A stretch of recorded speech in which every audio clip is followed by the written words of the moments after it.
দেখো, domain range নির্ণয় করা কঠিন কিছু নয়। তুমি যদি সহজ কৌশলে ধরতে পারো তাহলে খুব সহজে তুমি ডোমেন এবং রেঞ্জ নির্ণয় করতে পারবো।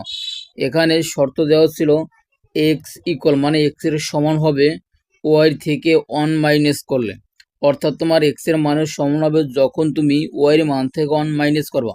তাহলে সবসময় তুমি ব্র্যাকেটের প্রথম মানকে এক্স ধরবা, পরবর্তী মানকে ওয়াই ধরবা। এখন বলছে যে এক্স এর মানের সমান হয় মানে প্রথমটা মান যদি এক্স হয় এই মানের সমান হবে তুমি ওয়াই ম্যান থেকে, অর্থাৎ ওয়াই ম্যান থেকে তুমি যদি -1 দাও তাহলে দেখো এখানে আছে 3, 4 থেকে যদি আমরা 1 - করি হয় 3, তাহলে এই শর্ত অনুযায়ী মিলেছে।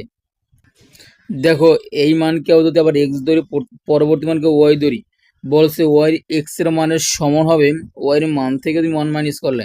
এখানে ওয়াই এর মান এমনিতে কম আছে, যদি আমরা 1 - করি হয়ে যায় 3, তাহলে কিন্তু মিল নেই। মানে বলছে ওয়াই মান থেকে 1 - করলে এক্স এর মান সমান হবে। দেখো এখানে আবার এই এক্স তার ওয়াই মান থেকে যদি আমরা 1 - করি হয় 4, তার মানে মিল আছে, তাহলে এটাও হবে, আর এটা হবে না। দেখো এখন তোমার কাজ হচ্ছে এই 3 এবং 4 আর হবে যে 4 এবং 5 এই দুইটা কি, এখন এই দুইটা থেকে তোমাকে ডোমেন এবং রেঞ্জ নির্ণয় করতে হবে। দেখো ডোমেন হচ্ছে ডি, আর এই